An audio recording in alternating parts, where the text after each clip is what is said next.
জুলাই অভ্যুত্থানে স্বৈরাচারী সরকারের হামলায় প্রাণহানির পাশাপাশি অঙ্গ হারিয়েছে হাজারো ছাত্র জনতা। দেশের স্বার্থে জীবন বাজি রাখা এই অকুতোভয় বীর সন্তানদের জন্য সরকার ঘোষিত সুযোগ সুবিধায় সন্তুষ্ট তারা। তবে দ্রুত এই ঘোষণার বাস্তবায়নও চান ভুক্তভোগীরা। আরও জানাচ্ছেন ওবায়দুল মারুফ।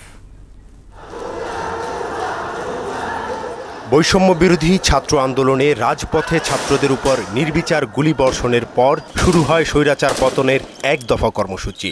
আর ছাত্রদের আহ্বানে সে আন্দোলনে রাজপথে সরকারি বাহিনীর গুলিতে জীবন হারানোর পাশাপাশি অঙ্গ হারায় বিভিন্ন শ্রেণী পেশার মানুষ।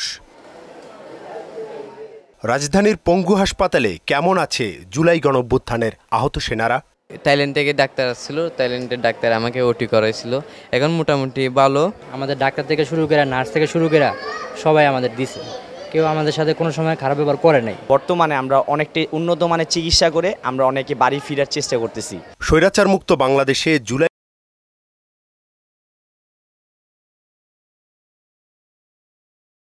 বিপ্লবে আহতরা প্রত্যাশা করেন বৈষম্য মুক্ত একটি দেশ, যেখানে প্রতিটি সেবা খাত হবে দুর্নীতিমুক্ত। যারা আহত হয়েছে, যারা নিহত হয়েছে, এদের পরিবারের যাতে সাপোর্ট দেয় সরকারিভাবে, আমরা এটা আশা প্রত্যাশা করতেছি। গণহত্যাকারীদেরকে এমন দৃষ্টান্তমূলক শাস্তি দেওয়া হোক যাতে তারা এমন কখনো না করে। আমার সাথে যা হয়েছে বা আমাদের সাথে যা হয়েছে সেটা তো আর ফেরত আসবে না, কিন্তু পরবর্তীতে হচ্ছে এরকম নৃশংস হত্যাকাণ্ড যাতে না হয়। আমাদের জন্য ডাক্তার নিয়ে আসছে ইউকে থেকে, ইংল্যান্ড থেকে ডাক্তার আসছিল, তো উনি আমার রগের অপারেশন করছে, পুরো পায়ে কাটা ছেঁড়া করে রগ লাগাইছে। চিকিৎসা সেবায় সন্তুষ্টি জানিয়ে সরকারের ঘোষিত সুবিধাদি দ্রুত বাস্তবায়নের দাবিও জানান তারা।